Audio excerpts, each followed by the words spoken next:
Por favor, tomemos asiento. Y gracias al Señor por esta noche.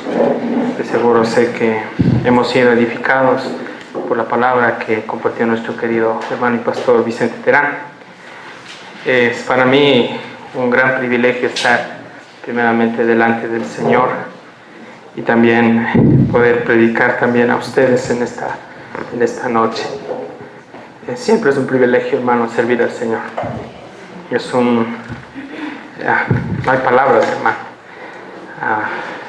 Y estoy aquí delante de ustedes como Pablo, con temor y temblor.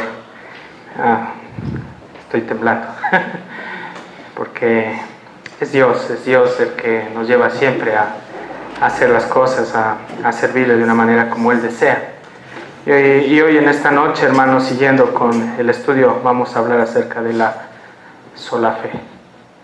Entonces, gracias a Dios porque la base de la fe, como compartía mi querido hermano, es Cristo. La base de la fe es Cristo. Y bueno, para ello, antes de entrar a la Escritura, quiero dar una introducción acerca de la sola fe.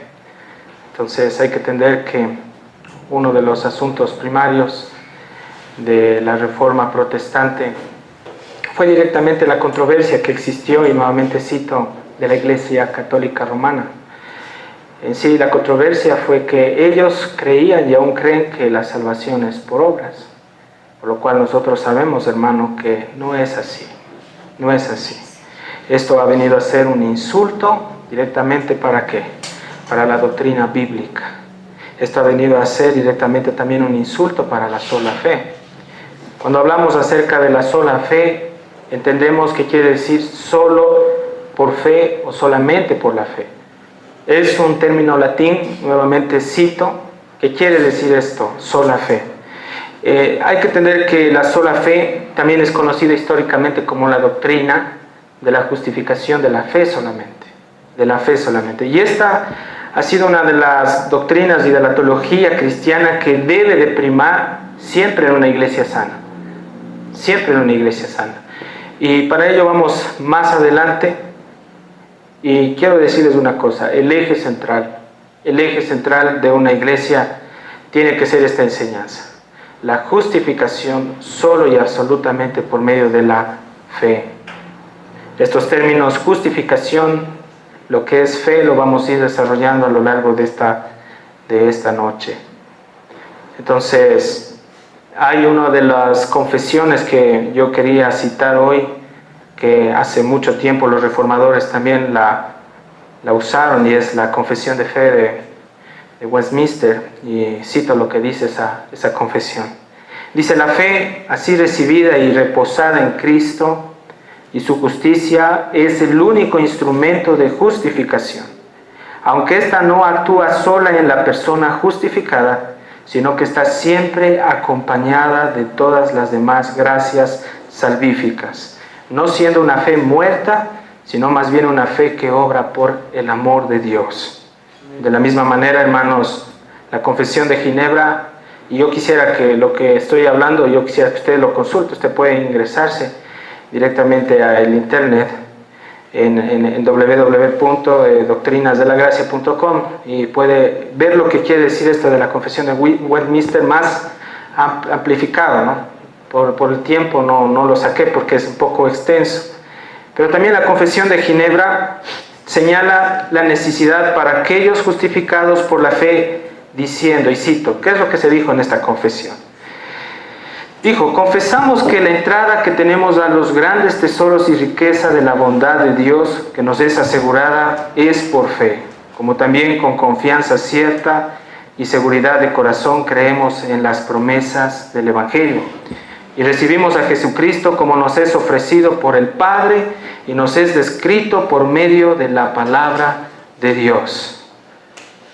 La confesión de fe de Ginebra. Ahora, hermanos, cuando vamos directamente a la Escritura y vamos a citar Romanos, por favor, acompáñenme al capítulo 1, verso 17.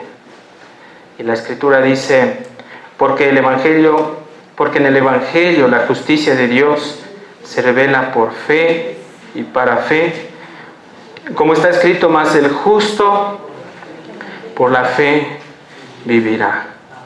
Primero, la fe no surge directamente de un corazón carnal, no puede en sí provenir del hombre impío.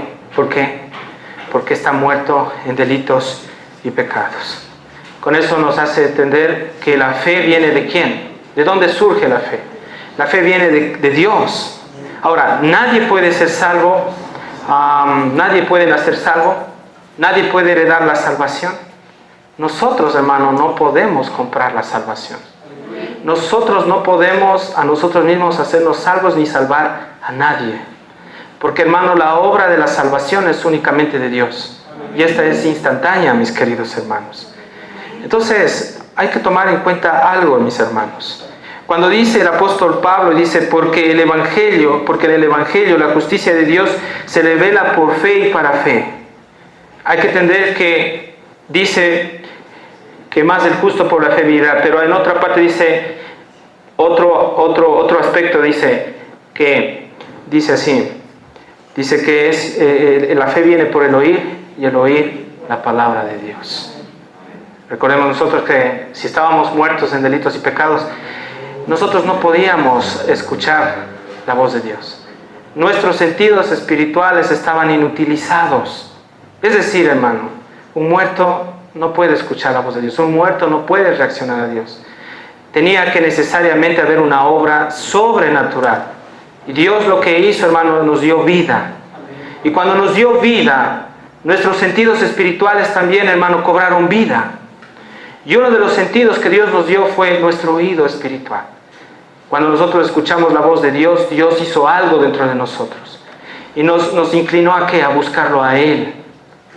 Y esta búsqueda no depende de nosotros, sino es en sí un deseo interno, fuerte, que Dios nos impulsa hacia Él. Hacia Él. Entonces, hermano, Dios por su gracia da al pecador, hermano, este don. ¿Para qué? Para que él pueda creer en ¿quién? En Cristo. Porque como compartía el hermano, solo Cristo salva. Solo Cristo justifica.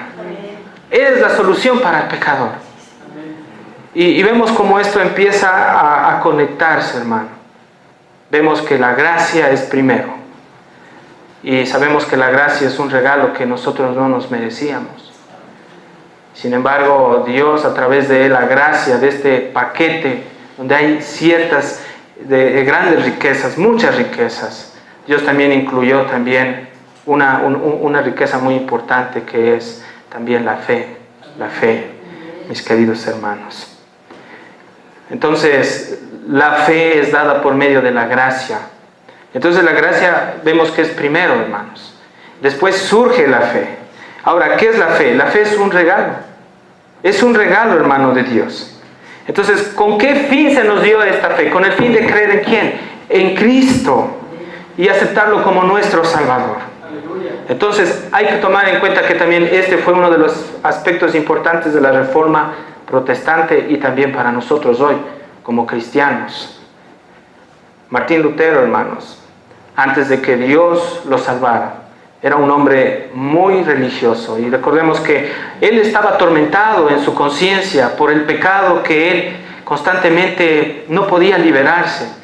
Y se cita que él, incluso en su convento, hermano, él estaba allí tratando de luchar y lidiar con el pecado, aplicando prácticas ascetistas. ¿Qué es esto del ascetismo? Es usar directamente la fuerza humana, objetos para mortificar el pecado. Y él lo que se hacía hay una práctica que él hacía, que era la autolaceración. Y eso es lo que también hoy los católicos practican. Debemos tomar en cuenta, hermano, que sin la obra del Espíritu Santo, nosotros no podemos mortificar la carne. No podemos vencer al pecado, hermanos. Pero gracias a Dios, porque en ese tiempo, Martín Lutero, dentro de ese convento, también Dios, hermano, lo llevó a estudiar horas y horas y horas la palabra.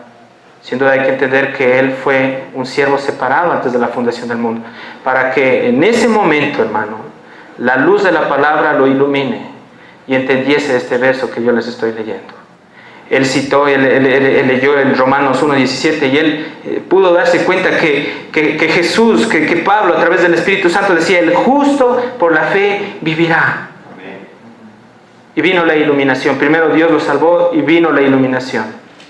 Con esto, ¿qué es lo que pasó? Martín Lutero también, al igual que Pablo, entendieron, hermanos, que la justicia es una condición. De que el hombre que es cristiano debe conformarse a la ley de Dios. Porque aquí dice, porque en el Evangelio la justicia de Dios. Entonces, ¿qué es lo que nos hace a nosotros la fe? ¿A dónde nos lleva la fe? A conformarnos directamente a la ley de Dios. ¿Por medio de qué? Del creer. Del creer. Martín Lutero también supo y entendió que Dios, hermano, si Él es justo, hay que entender que Él tenía este atributo y Dios tiene este atributo, Él es justo. Entonces la justicia de Dios no está separada de Él. Está unida, es inherente a Dios. Entonces, ¿dónde nosotros podemos ver estas citas en la Biblia, hermano? Que Dios es justo. Y quisiera que me acompañen por un momento a Deuteronomio 32:4. Hoy en esta noche vamos a usar también Biblia, que es el eje principal de la reunión, hermano. Deuteronomio capítulo 32, verso 4, la palabra del Señor dice, Él es la roca cuya obra es perfecta, porque todos sus caminos son rectitud, Dios de verdad y sin ninguna iniquidad en Él.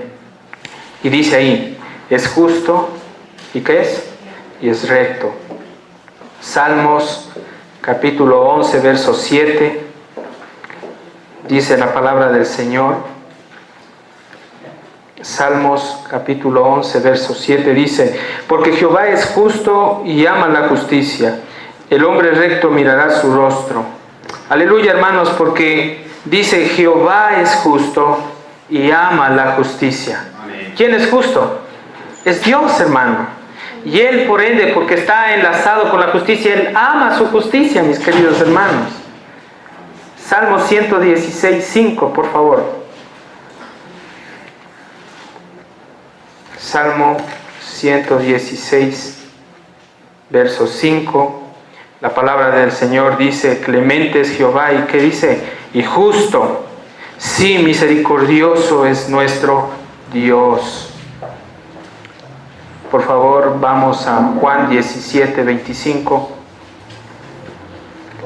El Evangelio de San Juan 17:25, la palabra del Señor dice, Padre justo, el mundo no te ha conocido, pero yo te he conocido. Y estos han conocido que tú me enviaste. Padre justo. ¿Quién se dirige así? Es Cristo, se dirige al Padre. Y este es un modelo también para que nosotros reconozcamos que la justicia viene ¿de quién? De Dios. El Padre es justo, hermanos. El Hijo es justo. Y el hombre no es justo. Porque Romanos capítulo 3:9 dice, no hay justo ni aun uno, no hay quien entienda, no hay quien busque a Dios. Todos se desviaron. Todos aún las hicieron inútiles. Esa es nuestra condición. Entonces, por la justicia de Dios, Dios lo que tenía que haber hecho con nosotros, hermano, por más que tengamos obras buenas, era enviarnos al infierno. Esa es la justicia de Dios, enviar a todos los hombres al infierno. En nosotros no hay solución. Nosotros no podemos hacer nada para poder llegar al cielo, sino que Dios tenía que obrar de una manera sobrenatural. Por favor, vamos por un momento a Romanos capítulo 3. Romanos capítulo 3, verso 10, hermanos. Y la palabra del Señor es, ahí cito lo que dice el mismo apóstol Pablo, como está escrito, no hay justo, ni aún uno, no hay quien entienda. La palabra, hermano, no se contradice y es verídica, es eficaz. Y cuando dice no hay justo, quiere decir que no hay justo. Es literal. ¿Sí? Es literal. Por favor, quiero que me acompañen a la primera carta de Juan. ¿Sí? Primera carta de Juan, capítulo 2. ¿Sí? Primera carta de Juan, capítulo 2, verso 1. Y dice, hijitos míos, estas cosas os escribo para que no pequéis. Y si alguno hubiese pecado, abogado tenemos para con el Padre. ¿A quién, mis queridos hermanos? A Jesucristo el justo. Jesucristo el justo. Y es por medio de la obra de Cristo, hermanos, que Dios nos justificó a cada uno de nosotros. Dios no nos justificó, hermano, cuando Cristo cargó todo el pecado allí en la cruz. Ahí no. Cuando Él murió y resucitó, hermano, Él ya nos justificó. Gracias a Dios por la obra de Cristo en la cruz. Amados hermanos, les pedimos de manera especial que pongan silenciador en su celular. Amén, hermanos. Esto es por reverencia a nuestro Señor. Apocalipsis 16:5, por favor, hermanos. Y en Apocalipsis 16:5, el Señor nos dice lo siguiente: y oí al ángel de las aguas que decía: justo eres tú, oh Señor, el que eres y que eras, el santo, porque has juzgado estas cosas. Aleluya, porque Él es justo. Cuando decimos que Él es justo, quiere decir que Él es recto, que en Él no hay mancha, que Él es puro, que Él es completo, que todos los juicios que Él dictamina son correctos, son verdaderos. En sí, hermano, Dios no puede dictaminar un juicio y no se puede equivocar. Él no puede equivocarse porque Él es Dios. Hay un juicio, hermano, sobre todas las personas que rechazan a Cristo. Y ese juicio es eminente. Y sabemos, hermano, que ya hay una sentencia adelantada para todos aquellos que rechazan la única fuente de salvación, que es Cristo. Y esta sentencia es, hermano, la condenación en el infierno. Por favor, siguiendo con el estudio del verso 17, y para tomar esto de la sola fe, estaba desmenuzando este verso. Y dice: porque el Evangelio de la justicia de Dios se revela por fe y para fe. ¿Qué quiere decir esto de por fe y para fe? Quiere decir, hermano, que la fe, ¿sí?, es individual para cada uno de los creyentes. Entonces, Dios, Él salva de una manera individual al que Él quiera salvar. Y vemos aquí la salvación, y dentro de la salvación vemos la soberanía de Dios. Él salva al que Él quiere, cuando Él quiere y al tiempo que Él desea. Entonces no podemos nosotros decir: bueno, Señor, salva a todo el mundo, porque no es así. El mundo entero no va a ser salvo. Si nosotros dijéramos que lo que estamos diciendo es verdad, estaría contradiciéndose la Escritura. Porque la palabra dice que no de todos es que la fe. Entonces, si no es de todos la fe, quiere decir que la mayoría, hermanos, están reprobados delante de Dios. Están reprobados delante de Dios. Gracias a Dios, hermanos, porque la justicia de Dios, hermanos, se basa en algo muy importante. La justicia de Dios se basa, ¿sí?, se basa en sí por completo en la fe. ¿Desde dónde? Desde el principio hasta el fin. Entonces nosotros, el vivir cristiano se basa por completo en la fe. Nuestro vivir no es por vista, nuestro vivir es por fe. ¿Por qué nosotros estamos aquí en este lugar, hermano? Hágase esa pregunta. ¿Por qué en la casa queremos agradar a Dios? ¿Por qué en nuestro trabajo queremos agradar a Dios? ¿Cuál es el propósito? ¿Por qué queremos cumplir su palabra? Algo nos está impulsando a hacer eso. No somos nosotros mismos. Es Dios. Es Dios en los verdaderos hijos. Es Dios. Es Dios, mis queridos hermanos. Hay que tomar en cuenta que Dios siempre ha consistido en justificar a los pecadores por la gracia y con base en nada más y nada menos que la fe. Pablo también nos habla acerca de que, hermano, de un término que es usado para hablar de la justificación, y es esta palabra de imputar. Vamos a explicar qué es eso. Hermano, Dios está dispuesto a imputar su justicia, su rectitud, a aquellos pecadores impíos que se arrepienten y se vuelven a Él. Ahora, vamos a explicar lo que quiere decir esto de imputar. Este término imputar viene también, o se describe de una palabra, es una palabra legal que también tiene relación con la imputabilidad. ¿Y qué es la imputabilidad, hermanos? Bueno, este es una actitud que se le atribuye a una persona sobre una acción, escucha ahí, acción, y sobre una omisión, ¿sí?, de un delito. En otras palabras, hermano, esa persona recibe el castigo por lo que ella hizo. Eso es la imputabilidad. Y sin embargo, nosotros sabemos una cosa, hermanos, y partamos desde este punto. Dios, como el juez supremo, Él miró, hermano, que había un montón de personas, miles de personas, millones de personas que estaban perdidas, que estaban sin solución. Estas personas a toda costa han tratado de buscar la solución, la forma para tratar de salir de sus prisiones. Y no han podido. Han tratado de buscar la forma para tratar de ser felices en el mundo y no han podido. Entonces, hermanos, recordemos que dentro del plan A de Dios, porque es verdad, solo hay un plan A. Dios, hermano, decidió enviar a su Hijo Jesucristo. Y dice, porque de tal manera Dios amó al mundo, Juan 3:16, que envió a su Hijo Jesucristo para que todo aquel que en Él cree, ahí está la clave, hermano, no se pierda, mas tenga vida eterna. Entonces Dios envía a su Hijo al mundo, hermanos. Ningún ser humano está capacitado. Ningún ser humano tiene la habilidad de zafarse de esa condena por sí mismo. Es inútil. Es inútil. Ese ser humano necesita la intervención de alguien. Y debemos entender que Cristo vino al mundo 100% Dios, 100% hombre, hermanos.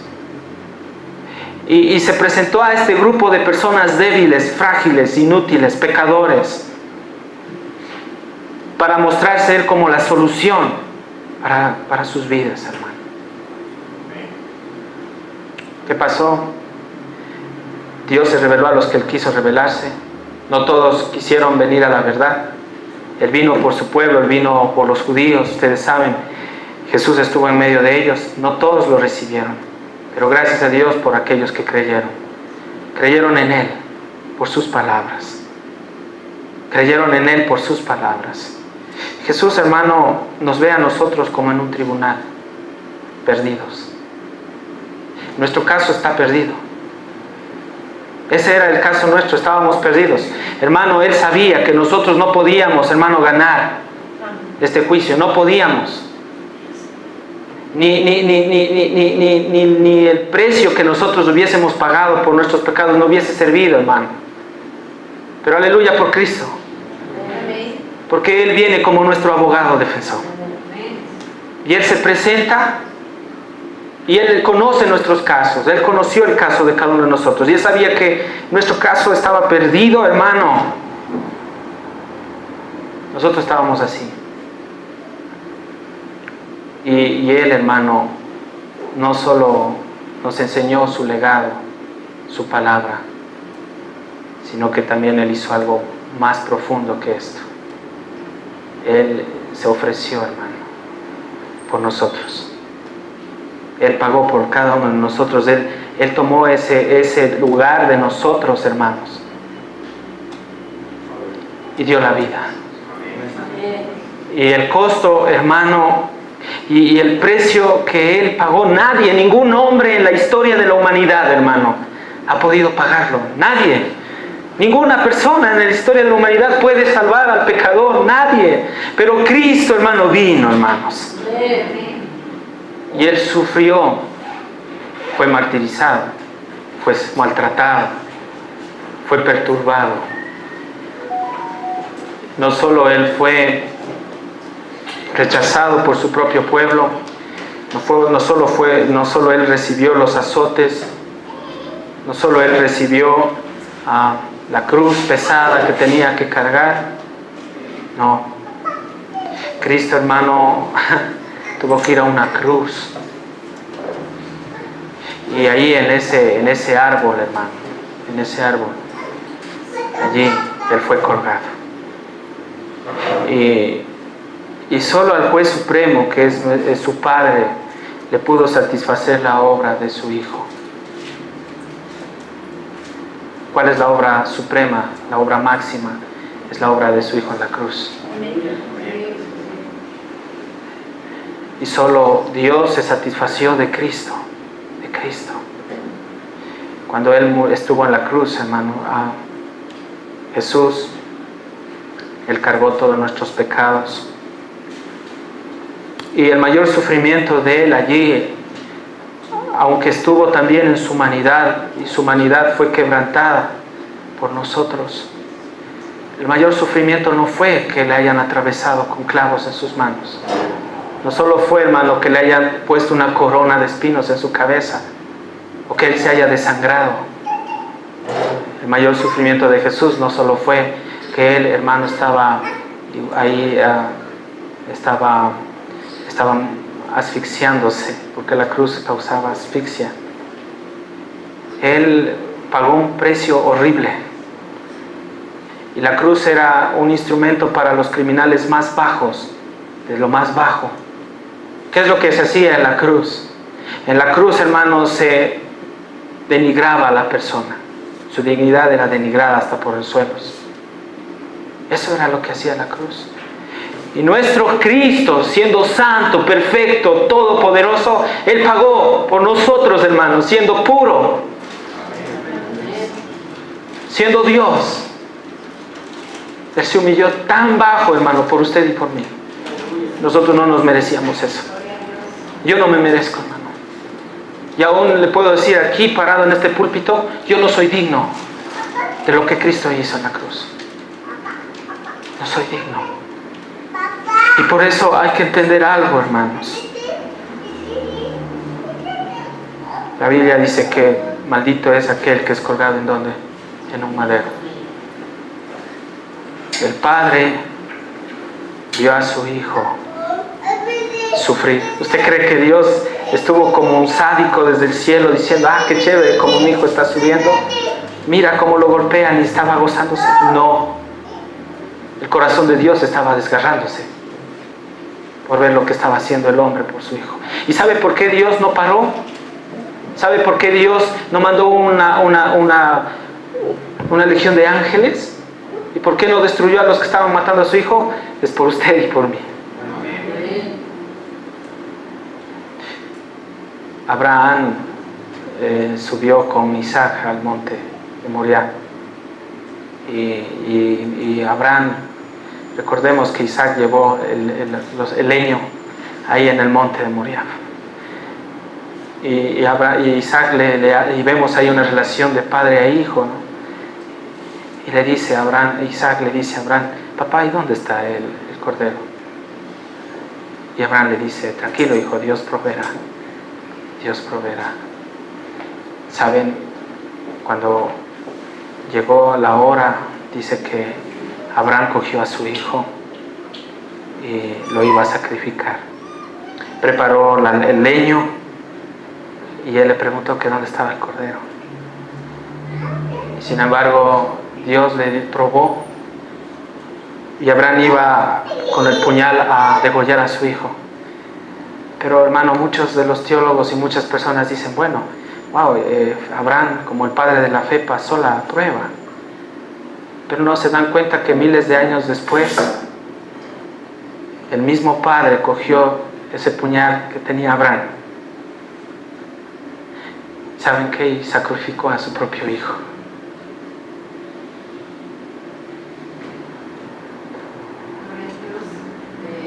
Dios es grande. Dios es fiel. Entonces, hermano, esta palabra de imputabilidad. Dios, hermano, aplicó su ira, su sentencia sobre Cristo. El juicio lo aplicó sobre Él. El juicio lo aplicó sobre Él. Y ahí debemos entender algo, hermanos. Nuestros pecados fueron traspasados a Cristo. Dios fue el sustituto. Nosotros eso nos merecíamos y más. Pero Dios como sustituto, mis queridos hermanos, Él nos saca del escenario de la condenación. Y el Padre, y esto es lo que voy a decir, hermano, es increíble. El Padre mata al Hijo por nosotros. El Padre sacrificó a su propio Hijo por nosotros. Entonces, hermano, nosotros cuando éramos enemigos de Dios y reprobados delante de Él, Cristo murió, hermano, por nosotros. Y Él hizo las paces. Cristo hizo las paces de nosotros hacia Dios. Eso es la justicia. Esa es la justificación por la fe. Siendo nosotros enemigos de Dios, Él hizo la paz. Él hizo la paz. Y gracias a Dios porque Dios nos transfirió. De las tinieblas Dios nos transfirió a su luz. De la desobediencia Dios nos transfiere a la obediencia. Del odio al amor. Del camino amplio, de la condenación a un camino angosto. ¿No cree que esto es motivo de agradecimiento a Dios? Yo le digo, Señor, gracias por lo que tú hiciste por mí, siendo un vil pecador. Gracias, Señor. Por favor, quiero que entienda algo. Dios lo hizo todo y Jesús en la cruz dijo, consumado es. Todo está hecho. La mayor obra ya está hecha y Cristo la hizo. Y lo único que Dios tiene que hacernos entender es que nosotros fuimos justificados por medio de la fe en Él. En Él. En Él, hermanos. En Él. Esta fe verdadera, hermano, también se demuestra por las acciones. Dios entró en nosotros. Y el Espíritu Santo nos lleva a manifestar ese fruto. Tenemos que dar fruto. No puede decir que uno es cristiano si no hay fruto. ¿Cómo nosotros conocemos a los hermanos? Por el fruto. ¿Cuál es el principal fruto que Dios dice? El amor. El amor. Hermano, esta fe verdadera debe de demostrarse en acciones. Y Santiago dice, ¿no? Dice que la fe sin obras es muerta y hay que entender el contexto, porque a veces ese texto se lo usa mal y los católicos lo usan también mal, porque piensan ellos, dicen, bueno, a ver, tus obras te justifican y es contada tus obras como la fe, y no es así. Debemos entender que primero es la gracia y las obras y las acciones que nosotros hacemos es resultado de la salvación, de esa gracia, hermanos. Esas obras son contadas, hermano, para Dios. Esas obras son las que hizo también Abel, cuando él ofreció, hermano, el cordero y los frutos de lo que él hizo y de las ovejas. Y Dios miró, dice, con agrado a quien, Abel y su ofrenda.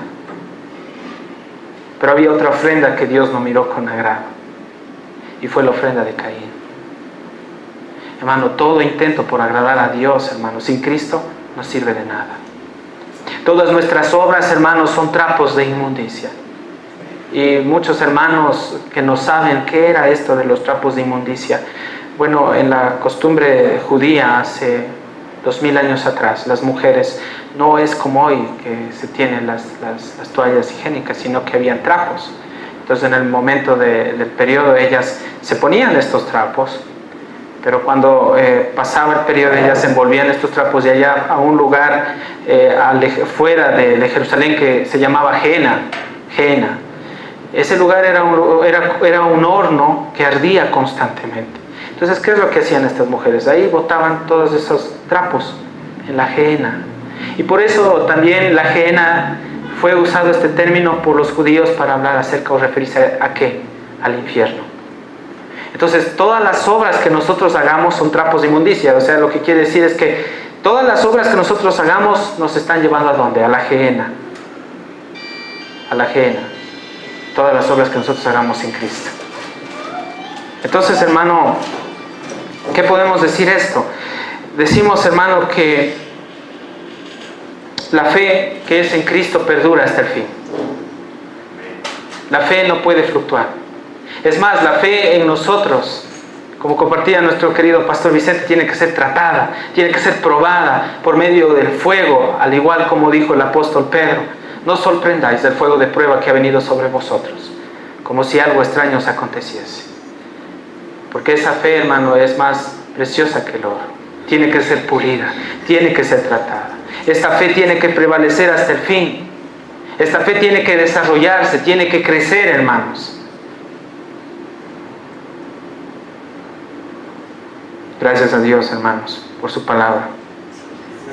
Gracias porque esa perdurabilidad de la fe tiene que ver con la perseverancia de los santos, hermano. ¿Y por qué cree que estamos aquí perseverando, hermano? Vienen las pruebas que vienen las dificultades que vienen, pero aleluya, porque Dios nos lleva a perseverar a través de la fe, mis hermanos. Por favor, vamos por un momento a Colosenses. Colosenses 1:22. Dice la palabra de Dios.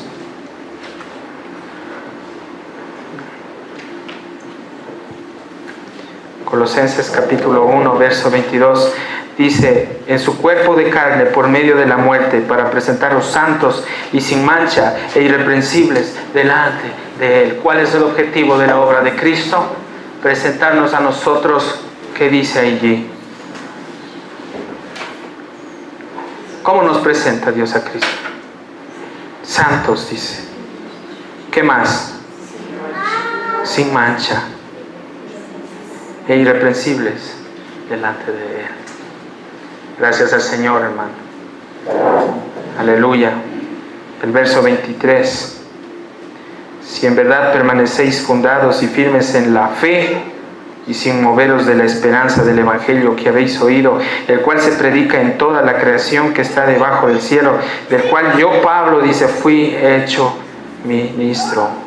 Esta permanencia, esta firmeza en la fe de Dios es producida por Dios en el corazón de nosotros, mis queridos hermanos.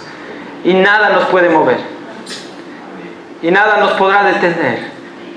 Hasta que Dios cumpla su propósito en cada uno de nosotros, hermanos. Nada, absolutamente nada. No habrá obstáculos que puedan detener, hermano, el plan de Dios, la obra de Dios en nuestras vidas. Hebreos capítulo 3. Por favor, quiero que me acompañe a Hebreos 3.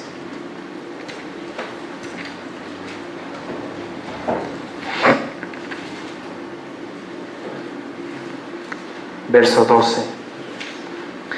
Y dice, la palabra dice, mirad, hermanos, que no haya en ninguno de vosotros corazón malo de incredulidad para apartarse del Dios vivo. Antes exhortaos los unos a los otros cada día, entre tanto que se dice hoy, para que ninguno de vosotros se endurezca por el engaño del pecado. Entonces, hermanos, en un verdadero hijo de Dios tiene que haber esa victoria sobre la incredulidad. No puede prevalecer un verdadero hijo de Dios la duda. ¿Por qué? Porque también Dios nos dice en este mismo libro de Hebreos, capítulo 11, dice que el que se acerca a Dios crea que le hay y que es galardonador de los que le buscan. Y nosotros vinimos esta noche aquí porque creemos que Él es real. Y que es galardonador, hermano, de los que le buscan. Porque sin fe es imposible agradar a Dios. Entonces, hermanos, si nosotros dudamos, estamos pecando delante de Dios. Un hijo de Dios que duda, hermano, está pecando. ¿Sabía que la duda es pecado? Es pecado. Y es por eso, hermanos, que nosotros debemos afirmarnos en las promesas de Dios. Agarrarnos de estas promesas, creerlas, estar seguros, confiados de que la palabra de Dios es viva, es eficaz, es justa, es fiel, que todo lo que Dios nos prometió se cumple, hermano. Por favor, quiero que me acompañe por un momento a Efesios. Por favor, vamos a Efesios, capítulo 2. Vamos a leer el verso 8 y verso 9. Y la palabra del Señor dice, porque por gracia sois salvos por medio de la fe, y esto no es de nosotros o de vosotros, pues es don de Dios, no por obras para que nadie se jacte. Esta palabra jactarse también quiere decir se gloríe o se exalte de sobremanera. ¿Qué quiere decir esto? Porque por gracia fuimos salvos. Hermano, la salvación por gracia quiere decir que la gracia, hermano, viene del original charis, que quiere decir un regalo no merecido, pero de una forma sencilla. La gracia es Cristo dado gratuitamente a los hombres, hermano. Entonces, la gracia es la base preeminente de todos los aspectos de la salvación, hermanos. Y por medio de ella, Dios, hermano, genera en nosotros esa inclinación interior de creer y afirmarnos en lo que es Dios, la palabra de Dios. Entonces, en esta noche estamos tomando en cuenta algo como punto central aquí. Solo Dios puede justificarnos. El hombre que se autojustifica se está engañando a sí mismo. Y muchas veces como hijos de Dios nos ha pasado. A veces nos justificamos con excusas y con mentiras. Y esto no sirve de nada, hermanos. Esta es una conducta reprochable. Ahora, cuando estemos en el trono, hermano, cuando venga el Señor, cuando estemos en el tribunal de Cristo, vamos a perder recompensas, hermano, y allí no vamos a poder justificarnos de nada para nosotros los cristianos. Y para los impíos, cuando ellos estén delante del trono blanco, ¿ustedes creen que las obras que ellos hicieron les va a justificar y los va a hacer y estas obras va a ser la puerta para entrar al cielo? No. ¿Cómo el hombre puede justificarse, hermano? Si Dios conoce el corazón y los pensamientos y las intenciones del hombre, hermano. ¿Cómo? ¿Acaso esa persona va a ir al cielo y va a decir, no, es que Dios, yo en el mundo di mucho dinero a los pobres, hice propiedades para la gente necesitada, recorría de acá para allá y haciendo obras de beneficencia? Hermanos, es triste y lamentable ver cómo la Iglesia Católica Romana con el grupo de personas han caído en este grave error y siguen cayendo. Pero nosotros sabemos, hermano, que no es por ser bonitos, no es por ser altos, no es por ser bajos, no es porque tenemos dinero o no tenemos, hermano. Nada de eso, hermano, nos hace justos delante de Dios. Nada, hermano, de eso. ¿Qué es la fe? La fe, hermano, viene de la gracia y es el vehículo, es un vehículo que nos conduce a Dios. ¿Con qué fin? Con el fin de creer en sus promesas, confiar en sus promesas y estar seguros en Él. Recuerdo yo esta imagen acerca de Cristo cuando los discípulos estaban en la barca y hubo un gran viento. Y dice que lo miraron y pensaron que era un fantasma.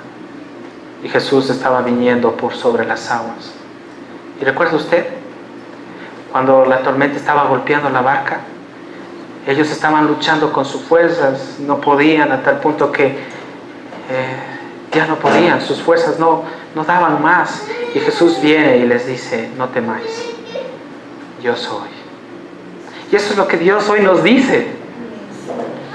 A veces la barca de nuestra vida está siendo golpeada, hermanos. Y allí la visión, hermanos, ¿sabe qué? Se vuelve oscura. Y parece que Jesús se alejó de nosotros. Parece. Porque cuando vemos esa cita en la Escritura, Jesús no estaba en la barca con ellos.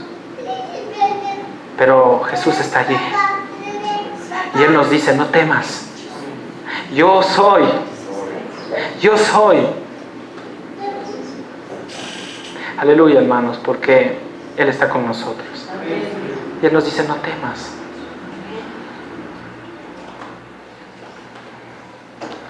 Gracias al Señor, porque la sola fide, o la fe, o la justificación solamente por la fe, es esa confianza en Cristo Jesús, por la cual nosotros hemos recibido el perdón de nuestros pecados, de todos nuestros pecados. La fe, hermano, la fe, no las obras, la fe. ¿A dónde nos conduce la fe? Como iglesia.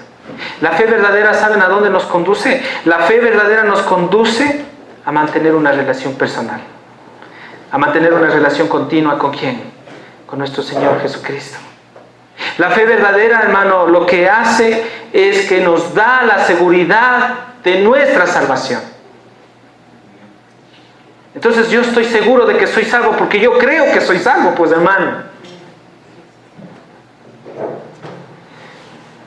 Por favor, quiero que me acompañe a Romanos capítulo 5:1.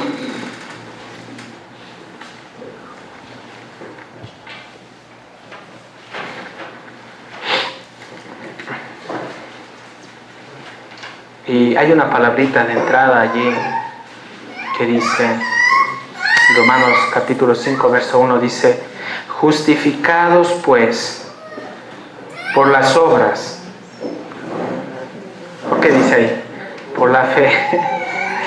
Tenemos paz para con Dios por medio de nuestro Señor Jesucristo. Aleluya, hermanos. Porque la justificación también es un acto instantáneo de parte de ¿quién? De Dios. De Dios.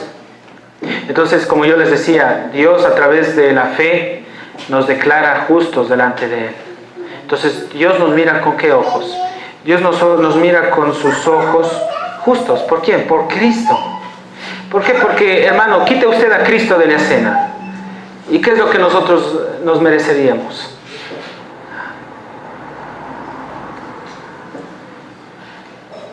Hermano, por eso debemos ser agradecidos. Y esta noche nuevamente, hermano, digo, gracias Señor. Gracias Señor porque nos diste la salvación. Gracias Señor porque tenemos la fe como don. Ese don que nos está llevando a cada día a afirmarnos más y más y más en Él, mis queridos hermanos. Gracias a Dios. Gracias.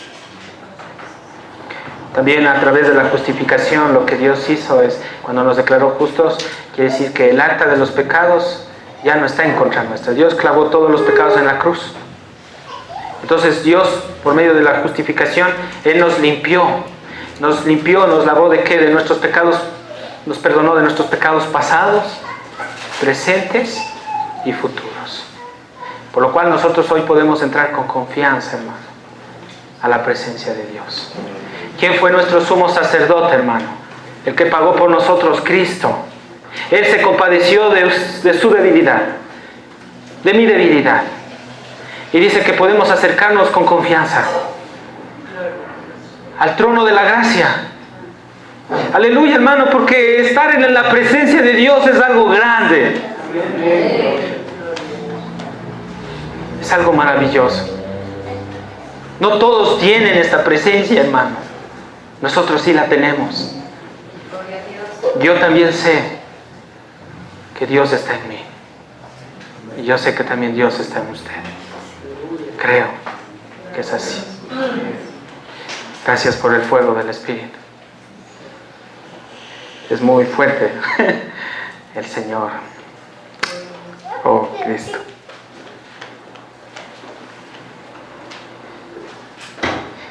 Tenemos paz para con Dios por medio del Señor Jesucristo. Perdón, hermano, yo ya me aso.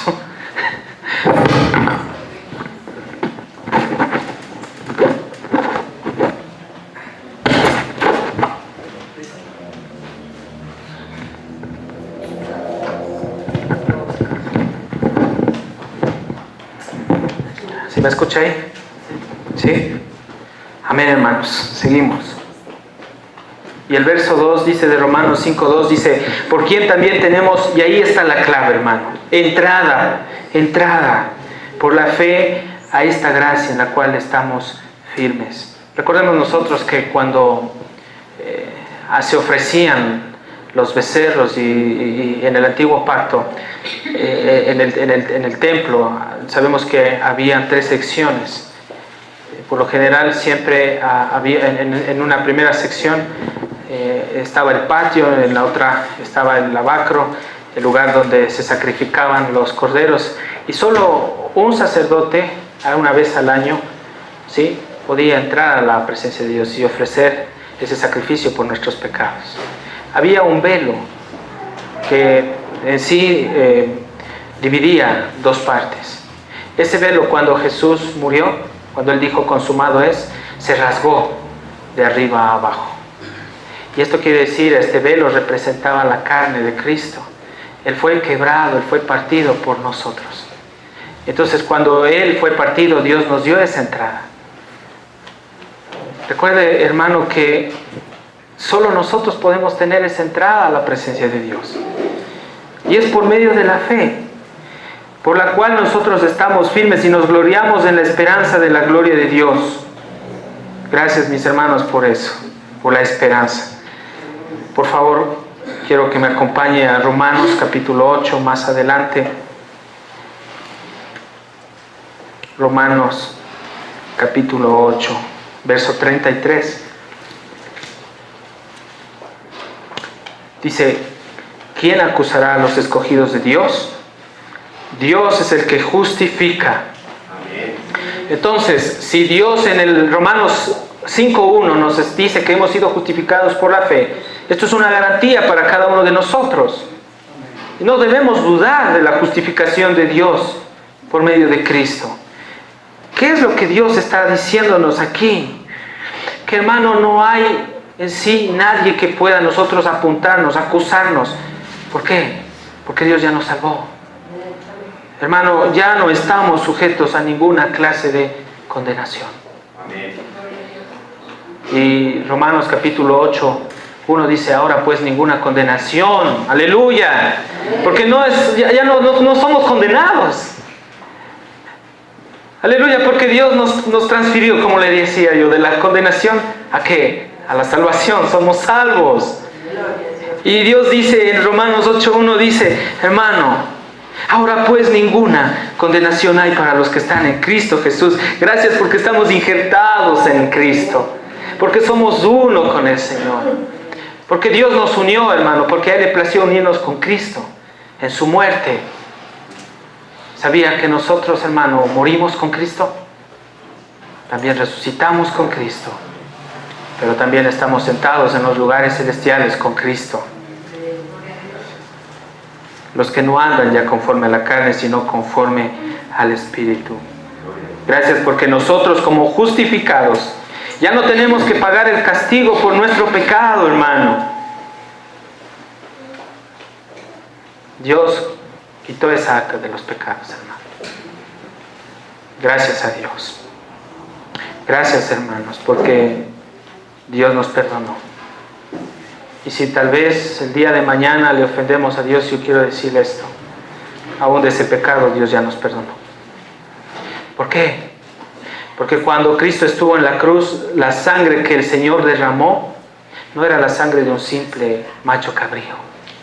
Era la sangre del Rey de Reyes y Señor de Señores. Aquella sangre que tiene eficacia eterna. Y cuando digo eficacia eterna, hermano, quiere decir que esa sangre tiene poder para perdonar, hermano, tanto pecados pasados, presentes y futuros. ¿Usted cree eso? Eso es tener fe, hermano, en la obra de Cristo. Eso es tener fe. Gracias a Dios, hermanos, por esta realidad. En el verso 34 de Romanos 8:34 dice, ¿quién es el que condenará? Cristo es el que murió, más aún el que también resucitó, el que además está a la diestra de Dios, el que también intercede por nosotros. Gracias porque Él es nuestro abogado. Él clama, Él ruega por cada uno de nosotros. La Biblia dice que nosotros no sabemos cómo pedir, pero el Espíritu sí, Él sabe, Él intercede por nosotros con gemidos indecibles. ¿Se da cuenta que la obra es totalmente de Cristo? La obra es del Padre. La obra que Él está haciendo en nosotros es de Él, no es nuestra, hermanos. En la intervención aquí de la salvación, de la justificación y al último de la glorificación, todos estos pasos, hermano, todo depende de Él, de Dios, viene de Dios. Nosotros ahí no intervenimos, hermano, no intervenimos. Gracias a Dios por Abraham, que fue el padre de la fe. Abraham, hermano, al principio dudó. Al principio su fe fue tratada. Pero dice la Escritura en Hebreos, dice que él salió sin saber a dónde iba. Pero creyó en el Señor, por eso salió. Y en esa simiente fueron benditas, hermano, todas las naciones de la tierra. Y si a Abraham, hermano, le fue contada, hermano, su fe por justicia, a nosotros que nos dio Dios las promesas por medio de Cristo, nuestra fe también es contada como justicia. Hay algunos versos bíblicos que defienden la sola fe. Y cuando también leemos Lucas 5:20, dice, al ver la fe de ellos. Y aquí vemos quién viene en esta escena. Es Cristo Jesús. Cristo intercede y Cristo viene. Y dice, al ver la fe de ellos, dijo, hombre, tus pecados te son perdonados. Mi pregunta es, a ver, ¿la fe que Jesús vio en ellos provenía de ellos? ¿O les fue dada por Dios? Le fue dada por Dios. Porque nadie puede creer en Dios si Dios no lo trae a Él. Dios pone el querer como el hacer, por su buena voluntad. Hermano, usted está aquí porque creyó. El mundo no cree, porque está muerto. Y ahí a veces podemos decir esto, que la fe, hermano, verdadera nos lleva a Cristo, apunta a Cristo, avanza a Cristo. Lucas 23, 40, 43, hermano. Vamos por favor por un momento a Lucas. Lucas capítulo 23.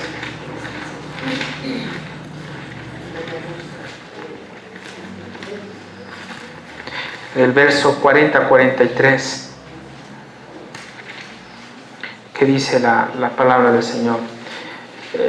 Aquí vemos nosotros esta imagen que la hemos leído, ¿no? Muchas veces. Jesús estaba ya en la cruz y al lado de la cruz de Él estaban dos. Lucas capítulo 23, 40, del verso 40 al 43. Y a los dos lados estaban dos ladrones, recuerden ustedes, ¿no? Y el verso 40 dice, respondiendo el otro, le reprendió diciendo, ¿ni aún tú temes a Dios estando en la misma condenación? Nosotros a la verdad justamente padecemos porque recibimos lo que merecemos, lo que merecieron nuestros hechos, mas ningún mal hizo. 42. Y dijo a Jesús, acuérdate de mí cuando vengas en tu reino. Y es increíble la respuesta de Cristo. Entonces Jesús le dijo, de cierto te digo que hoy estarás conmigo en el paraíso. ¿Qué pasó allí en esa escena? Aquí vemos tal vez alguna obra que este ladrón hizo para ir al cielo. No. Porque si así hubiese sido, hermano, Jesús tenía que decirle, bájate primero de la cruz, haz algo bueno para mí, y de ahí sí para que tú vayas al paraíso.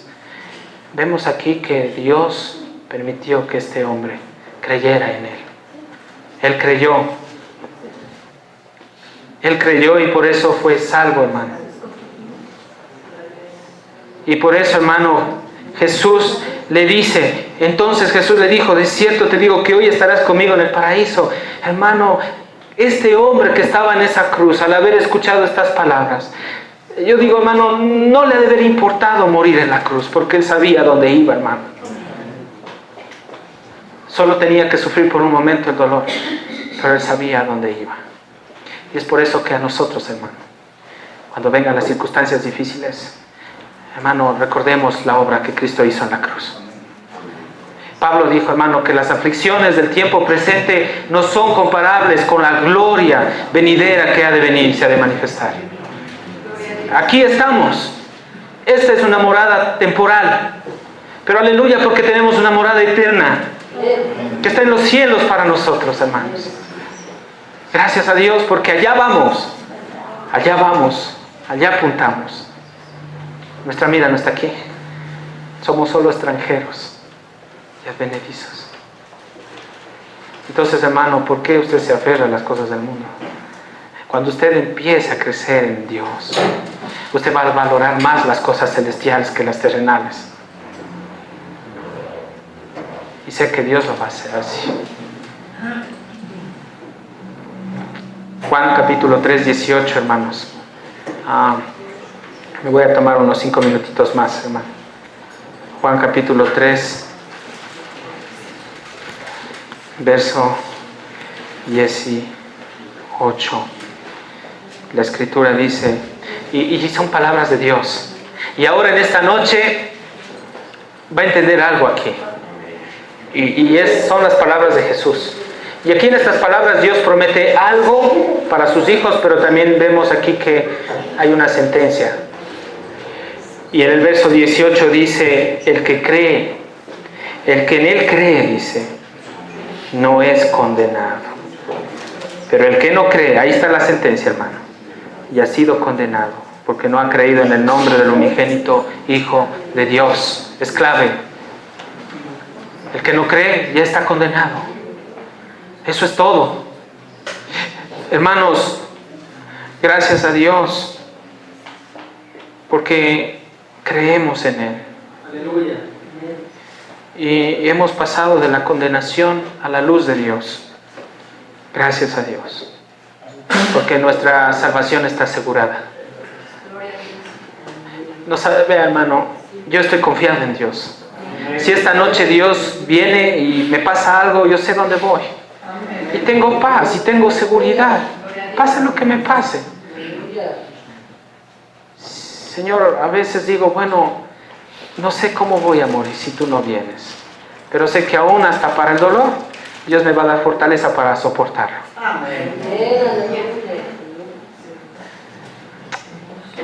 Esta vida aquí, en este estuche, son 70, 80 años.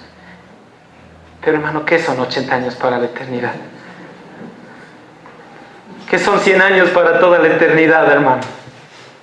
Yo prefiero estar con mi Cristo en la eternidad, hermano.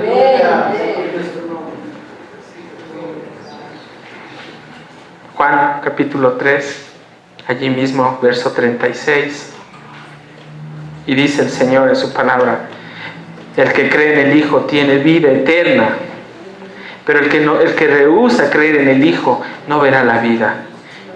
Y es terrible lo que les espera a todos aquellos que no creen en Él, sino que la ira de Dios está sobre Él. Y es por eso que debemos entender que el mundo que rechaza a Cristo, hermano, es enemigo de Dios. Y Dios está irado todos los días con ellos, con los pecadores. Y es por eso que nosotros no debemos ser egoístas, sino que lo que debemos de hacer, hermano, es ir directo, hermano, a la gente y predicar el Evangelio, predicar la palabra, porque sabemos que están muertos en delitos y pecados, porque sabemos que les espera, hermano, la ira de Dios. Dios ama al mundo, hermano. Dios no quiere que los hombres se pierdan. Dios no quiere, hermanos. Juan 5:24.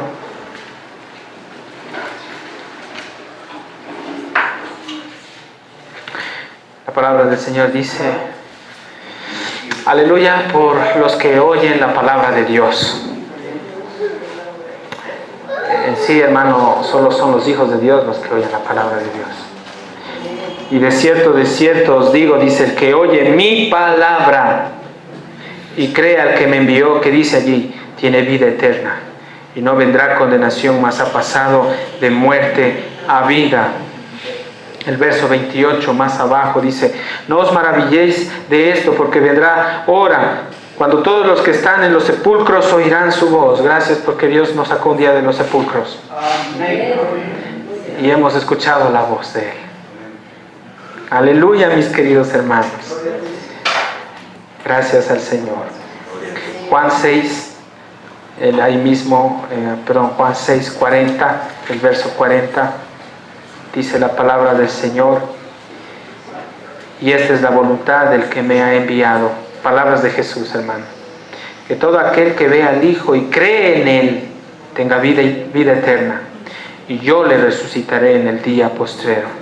¿Sabía que nosotros ya no morimos? Somos eternos juntamente con Cristo. Es así, hermano. ¿Sabía que Dios nos va a resucitar para estar con Él? Hermano, cuando Cristo venga, si Él viene y estamos vivos, nos va a llevar en una vista de ojos a su presencia. Pero si dormimos, igual Dios nos va a resucitar y vamos a estar con Él.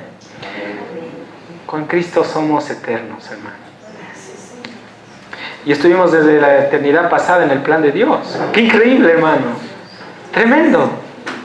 Dios se acordaba de usted desde que las cosas aquí en este mundo eran de ser creadas.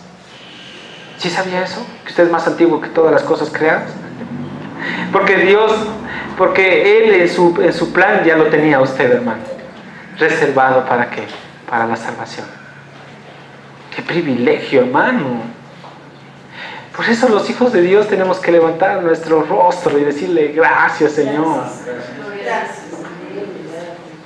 Yo le digo gracias, Señor, en esta noche, Padre.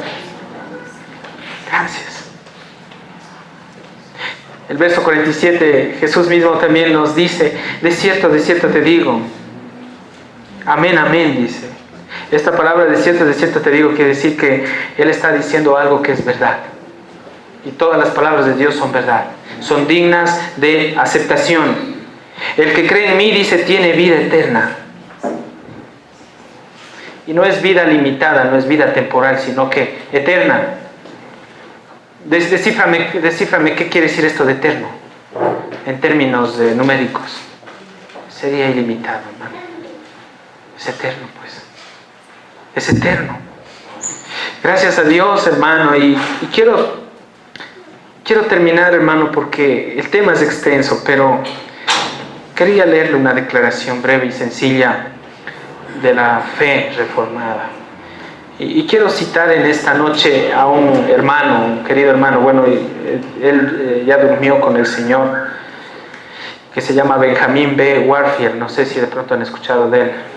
Él en el año de 1865 dijo esto, 4 puntos, hermano. Y dice, yo creo que mi único fin, tanto en la vida como en la muerte, debe ser glorificar a Dios y disfrutar de Él para siempre. Y que Dios me enseñe cómo glorificarle en su santa palabra, es decir, la Biblia, la cual Él había dado por inspiración infalible de su Espíritu Santo, a fin de que yo ciertamente pueda conocer lo que debo creer concerniente a Él y los deberes que Él requiere de mí. El punto 2, hermanos. Dice él, yo creo que Dios es un Espíritu infinito, eterno, incomparable en todo lo que Él es. Un solo Dios, pero en 3 personas. El Padre, el Hijo y el Espíritu Santo. Mi Creador, mi Redentor y mi Santificador, en cuyo poder y sabiduría, justicia, bondad y verdad yo puedo poner con seguridad mi confianza. Punto 3. Yo creo que los cielos y la tierra y todo lo que en ellos hay son obras de las manos de Dios. Y todo lo que Él ha hecho lo dirige y gobierna en todas sus acciones, de tal manera que ellas cumplan el fin para el cual fueron creadas. Y yo que confío en Él no seré avergonzado, sino podré con seguridad descansar en la protección de su amor todopoderoso. Yo creo que Dios creó al hombre a su imagen, en conocimiento, en justicia y en santidad. Y entró en un pacto de vida con Él sobre la única condición de la obediencia como deber del hombre, de tal manera que por pecar deliberadamente en contra de Dios, ese hombre cayó en pecado y miseria en el cual yo he nacido. Gracias a Dios, hermano, porque ahora soy yo, Gabriel, mi experiencia. Yo creo en Cristo Jesús, que Él me ha salvado y que por su misericordia estoy aquí sirviéndole a Él hasta cuando Él venga. Que Dios los bendiga, hermanos. Y amén, hermanos. Gracias al Señor.